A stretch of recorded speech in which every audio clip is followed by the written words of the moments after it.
18 से 22 वर्ष में कितना होगी, तो जिनकी डेट ऑफ बर्थ 2 जुलाई 2003 से लेके 1 जुलाई 2007 तक जो अभ्यर्थी हैं जनरल से और ईडब्ल्यूएस से, वो फॉर्म भर सकते हैं। जैन से अभ्यर्थियों को, आप में से बहुत से अभ्यर्थी जो यूपी पुलिस की 60,244 का फॉर्म नहीं भर पाए थे, कारण था कि अंडर एज थे। जब आपका फॉर्म आया था तब आपकी एज नहीं थी, अब आपकी एज हो गई। आपका सवाल है कि भर्ती कब तक आएगी। दूसरे वो कैंडिडेट है जो 60,244 में सफल नहीं हो पाए, किसी का 2 नंबर से आएगा, किसी का 4 नंबर, किसी का 5 नंबर, इस हिसाब से हुआ। वो भी नॉर्मलाइजेशन के हिसाब से अगर देखा जाए तो अगर पेपर ये 1-2 शिफ्टों में होता तो शायद बहुत लोग का सिलेक्शन हो जाता, बहुत लोग का ना होता है, यही कारण है। लेकिन आपको असफलता से ही आपको सफलता मिलती। आप अपनी गलती को किसी टीचर पे नहीं ब्लेम कर सकती, वो कम पढ़ाया, ये करा, कट ऑफ जाए। देखो, अगर आप अच्छे से तैयारी करेंगे तो आपको कट ऑफ की टेंशन नहीं रहनी चाहिए। अगर आप इस लेवल से तैयारी करें कि आपका टारगेट 120 115 क्वेश्चन का होना चाहिए, ठीक है। जब आप इतना पढ़ाई में तेज़ हो जाएंगे तो आपको कट ऑफ की टेंशन ही नहीं रहेगी, ठीक है। ये चीज़ें हैं।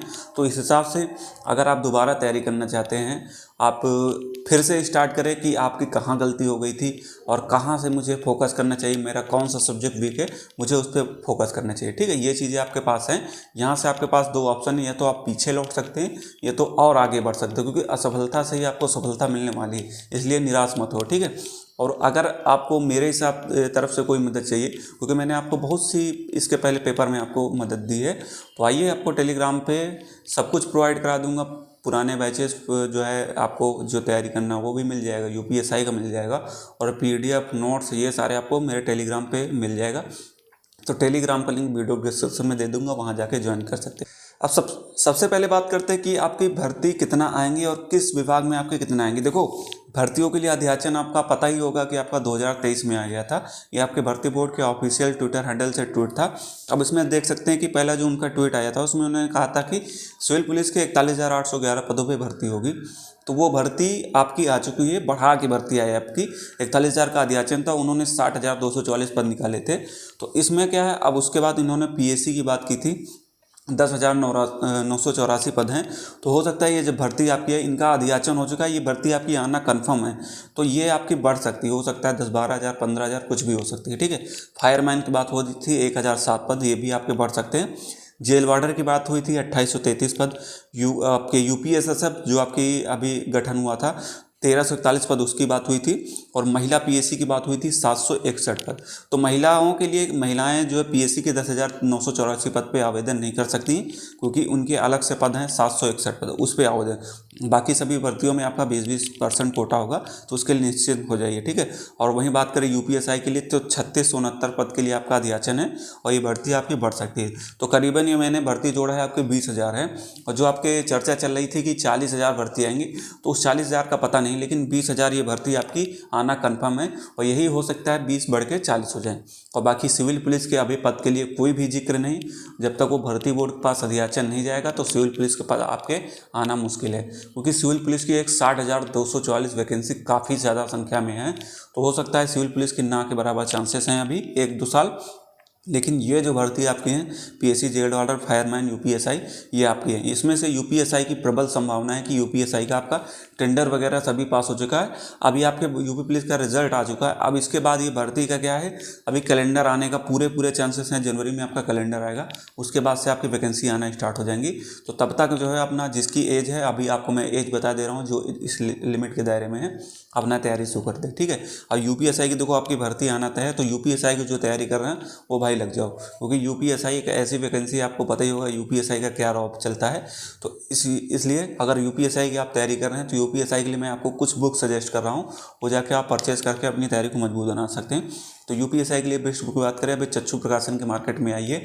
इसमें आपको मूल विधि संविधान की अलग से आपको बुक मिल जाएगी, और आपको उनके स्टडी गाइड भी मिल जाएगी साथ में। उसके साथ आपका यूपीएसआई का सॉल्व पेपर भी मिल जाएगा, और सॉल्व पेपर के बाद आपका प्रैक्टिस सेट भी मिल जाएगा, क्योंकि प्रैक्टिस के सेट क्या होता है, आपकी कमियों को दूर करने के लिए। जो सारे बुक आपको अपने नज़दीकी स्टोर में जाएंगे, वहाँ जाके आप परचेस कर सकते हैं, और आपको वीडियो डिस्क्रिप्शन में लिंक दे दूंगा, आप वहाँ जाके इसको परचेस कर सकते हैं और अपनी तैयारी को और बेहतरीन बना सकते हैं। बात करते हैं आपकी एज लिमिट है। ये देखो एज लिमिट केवल आपके कांस्टेबल की भर्ती के लिए, ना कि यूपीएसआई। यूपीएसआई के लिए मैं अलग से बता दूंगा, लेकिन ये आपके कांस्टेबल की है। तो इसमें आप देख सकते हैं महिला पुरुष की मैं अलग से बताने वाला हूँ। आप इसमें देख सकते हैं कि आप इस एज लिमिट के दायरे में हैं कि नहीं। देखो आपकी भर्ती 2025 में आएगी, तो डेट ऑफ बर्थ आपकी काउंट होती है 1/7/2025 से। तो जनरल में पुरुष अभ्यर्थियों के लिए एज होती है 18 से 22 वर्ष। तो 18 से 22 वर्ष में कितना होगी, तो जिनकी डेट ऑफ बर्थ 2 जुलाई 2003 से लेके 1 जुलाई 2007 तक जो अभ्यर्थी हैं जनरल से और ईडब्ल्यूएस से, वो फॉर्म भर सकते हैं। ठीक है। अब इसमें से बहुत से साथी जनरल में ओवर एज हो गए हैं ईडब्ल्यूएस में, क्योंकि आपको उस चीज़ का रिलैक्सेशन नहीं मिलता, ना कि ईडब्ल्यूएस में। ठीक है। तो इसके लिए, और वहीं बात करते हैं ओबीसी SC ST के लिए। तो ओबीसी ST के लिए 2 जुलाई 1998 से लेके 1 जुलाई 2007 के बीच में अगर आप हैं, आप फॉर्म भर सकते हो, क्योंकि आपको 5 वर्ष की छूट मिलती है। वहीं आप बात करें महिला अभ्यर्थियों के लिए, तो महिला अभ्यर्थियों में जिनकी एज 18 से 25 होती है आपके जनरल के लिए, ओबीसी SC ST को 5 वर्ष की छूट मिलती है। तो महिलाओं में बात करें जिनकी एज 2 जुलाई 2000 से लेकर 1 जुलाई 2007 तक के है, वो फॉर्म भर सकती हैं। वहीं ओबीसी SC ST में जिनकी डेट ऑफ बर्थ 2 जुलाई 1995 से लेकर 1 जुलाई 2007 तक है, वो फॉर्म भर सकते हैं। ये लोग अपना देख लिए जिसकी एज है वो अपना तैयारी शुरू कर दें, क्योंकि जिसकी अगर एज दायरे में है, वो लग रहा है कि हाँ मैं अपना निकाल सकती हूँ, तैयारी बेहतरीन कर सकती हूँ, तो आप अपनी तैयारी करें। ठीक है। ये सारी चीज़ें आपको मैंने कन्फ्यूजन आपके क्लियर कर दिए। इसके बाद अगर आपका कोई भी कन्फ्यूजन लगेगा तो एक बार आप कमेंट कर दीजिएगा, मैं आपके जवाब दूंगा। ठीक है। और बाकी तैयारी के लिए मेरे टेलीग्राम पर जुड़ जाइएगा, मैं आपको वहाँ सारी चीज़ें आपको प्रोवाइड करा दूँगा। आपको नोट्स, आपको कोर्सेज भी हो सकेगा जो मुझसे अवेलेबल होगा, मैं आपको फ्री में दूंगा। तो सारी आपको इस ग्रुप है, ये सभी चीज़ें आपको प्रैक्टिस के लिए होगी। बाकी डाउट रहता है तो आप सीधे वहाँ डिस्कशन ग्रुप है, वहाँ से अपना डाउट क्लियर कर सकते हैं। और इस हिसाब से अब आपको तैयारी करना है कि आपको 2025 में आपको सिलेक्शन लेना है, क्योंकि सिलेक्शन लेना इतना आसान नहीं, कंपटीशन आपका बहुत ज़्यादा होगा।